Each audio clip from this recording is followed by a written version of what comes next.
As Pat said, I'm going to talk about some of the results from, excuse me, from GenderMag and using GenderMag across their curriculum in the way that Pat has described that we're working on for socioeconomic mag. Please feel free to interrupt me, ask a question, or make any sort of comment. If you're in the room, I can't see you, but somebody in the room can yell and stop, and I'll stop. So let's see, just a really quick overview. Again, we're working with GenderMag, and all my Zoom stuff is in the way. So GenderMag is a method to find, avoid, and fix gender bias bugs in software, sort of in the way that socioeconomic mag is to find socioeconomic bugs. And 13 of the Kane CSIT faculty taught portions of GenderMag, little bits and pieces throughout the entire curriculum in the 2021-2022 academic year. And some of those courses were CS0, CS1, all the way through to web programming, senior capstone, so across the whole 4 years.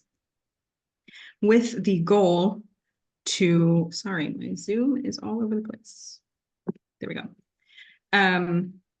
With the goal of having GenderMag across the 4-year curriculum to help students learn inclusive design.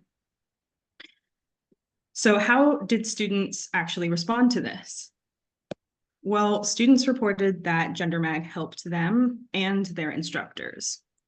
For example, from software engineering, a student said, "I do not think I would have found these problems without GenderMag." Another software engineering student said, "It was important. I wouldn't have realized how the world is made up of different people. I would have excluded a lot if it wasn't for GenderMag." And one more quote from students, GenderMag in our class is very useful. Professors could see who their student relates to. So that's actually slightly different because they're talking about relationships in the classroom. The first two are talking about the software they're building. Yes, and I will actually revisit that kind of relationships within the classroom a little bit later. So beyond students reacting to this, I got a chance to speak to some of the Kane faculty, and I'm sure some of them are there today. And some of them reported some really great student successes and student enthusiasm over using GenderMag in the classroom. For example, a web programming faculty said that students were able to not only adopt the personas, those GenderMag personas that we'll talk about, the SES Mag ones later, but they were also able to use it to evaluate the websites. And another faculty member teaching CS2 said, "I don't see very much cost, and the benefit is very large. As I said, students get more excited about the projects." And so I actually really remember this particular interview that I did with this faculty member. They were really excited because the students had been a lot more engaged with the project with the inclusion of GenderMag compared to the other times that they had taught with that project. So that was really great to hear. And so beyond just student and faculty reported responses, we also looked at how this might have impacted students' course outcomes, in particular their grades. So what we saw was a decrease in students' incomplete, fail, and withdraw course grades.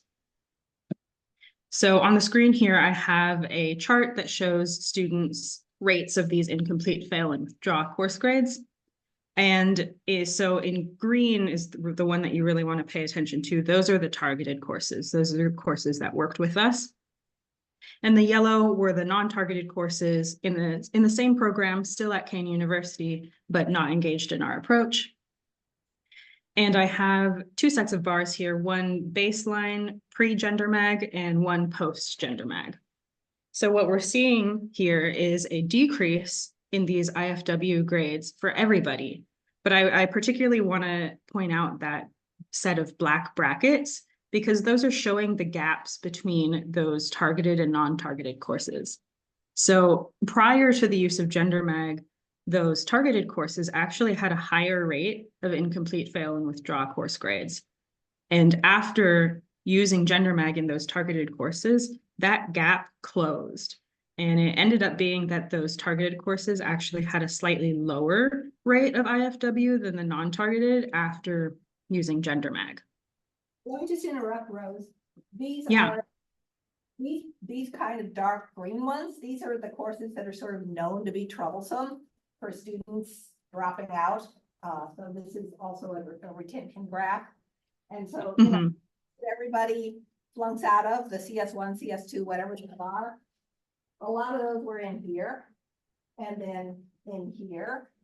And these were the courses where people thought, oh, maybe it won't help that much, or maybe, you know, we're doing okay with our students. And you were. But look at that. These troublesome courses outperformed those in the post period, which is kind of amazing. That's Yes, this was really exciting to see. And then on the flip side, we also looked at students' grades of excellence, so A's and B's. And we also, so same coloring, same chart setup here with the green is what you really want to be looking at here. And again, good results. We're seeing an increase in student rates of A's and B's in these targeted courses in green. So there aren't any other comments on that, then I will move on to talking about climate. And we asked students to complete a climate questionnaire, and they reported improvements for all 9 of the questions on the questionnaire. And I'll just give a couple of quick examples. For example, we asked about instructor ability to create an inclusive classroom environment. So in yellow, we have the baseline pre-GenderMag, and in green, we have the post-GenderMag. And in the yellow there, pre-GenderMag baseline, things were already really good. These faculty were already doing a really great job of creating an inclusive classroom environment for their students. And post-GenderMag, this just got even better. So we're seeing an increase in student ratings of excellent inclusive classroom environment.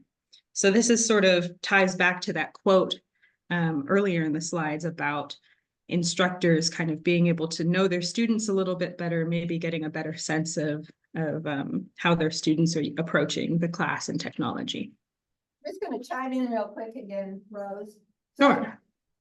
It's tricky to read because you see some things going down and other things going up. So an easier way to think about it is it's a movement graph. So there is this big old drop in goods. So where do these people go? Right up there. So they're actually where you see the post ones going down here, it's because they're going up there. They've got to go somewhere. Yeah. Yes.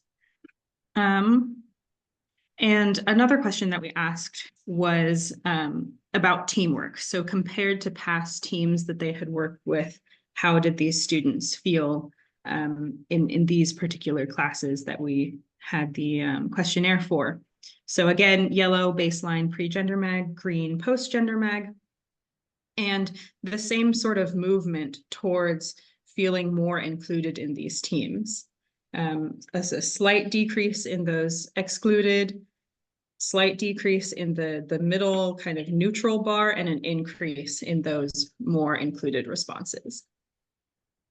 So a fun thing about these is in the previous slide, they were talking about their instructors.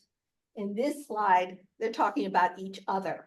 So their behavior toward each other changed, which is, we got this. This is awesome. Yes.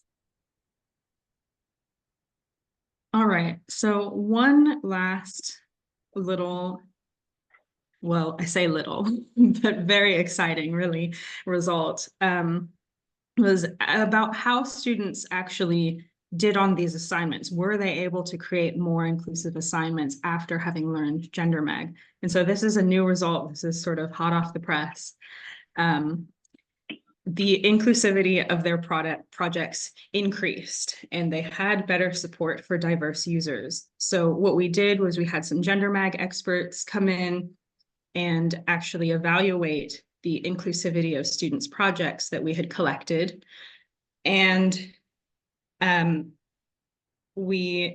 those of you who are familiar with GenderMag, you'll kind of recognize these personas. If not, GenderMag has 3 personas, sort of representing various different approaches to technology. And so the experts actually rated the projects higher for all 3 of these personas. So we had lower at number 1 down here is terrible, with 5 being wonderful. So higher is better. And these textured bars are the before group in projects created from courses before they had GenderMag in them. And then the solid bars are projects made after these courses had GenderMag in them. So improvements across the board. So these are the projects that the students built throughout the courses. The speckled ones before we started the whole GenderMag thing. These after we started the whole GenderMag thing. And these were not responses to a specific assignment like do GenderMag on your course. This usually end of term things. And so they weren't getting rewarded particularly by their grades on that particular project. It was really it's really a measure of how their development, their project building has changed. And so, yeah, this is hot off the press and not even published yet, but accepted, about to be published. And yeah. Yes. So that was everything that I had. Unless there are any comments or questions from anybody, happy to take those. How many students were involved in the survey? Steve wants to know how many students are in this last graph, right? Or all of the graphs? All the graphs. Everything. He wants to know every single graph. What are your ends? Sure. So in this particular graph, this particular study, I believe it was in the mid to low 90s. Andy, they were working in teams in this one, yes, because that's the way those courses were, but it was 90 some students. And the other ones were in the like 600 area, right? Yeah, about 620, I believe. Any other questions? Not exactly this. So first question, some CPS, like 3,500 students will take HCI, some won't. IT usually will all take it, it's a must for them. So how does it balance a lot? And second one, with, like those ChatGPT and other things, anything you adjust, how it's going to affect, if it affects or it's going to affect. So we haven't done anything for ChatGPT. Yeah. Right. Yeah. And you're correct. All of the tech students take HCI, and both myself and Rob Skiwat, who is a remote participant, teach it entirely. Many of the computer science students, well, 3962, I believe, is required, which they take, and Amani teaches and puts them through, and Ju did before her. Many of them take software engineering, which is another course where we reinforce this concept. And then they've also got your web design, and then they've got HCI, which they take. So, did you hear Pat's answer on Zoom? A little bit. okay, so I'll repeat. I apologize. 3962, object-oriented programming, is a required course for all of our computer science students. And that's where they definitely get this topic. But they also take software engineering, HCI, or they can take web programming, your 3500, which is another place where it gets reinforced and presented again. All of them take data structures where you would have presented it, and then capstone where Mark and Mira reinforce it. And let me add to that too, the it that they were teaching varies in each course. So in some of the early courses, it was just like, here's one of these personas. This is your user, make sure it works for them.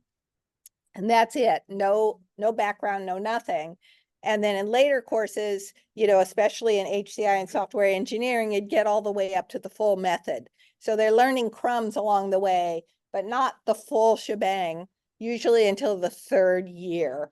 And by the 4th year, it's expected to just be part of the quality control of what they do. So that was the way we did GenderMag, and it'll be the same way that we do socioeconomic mag.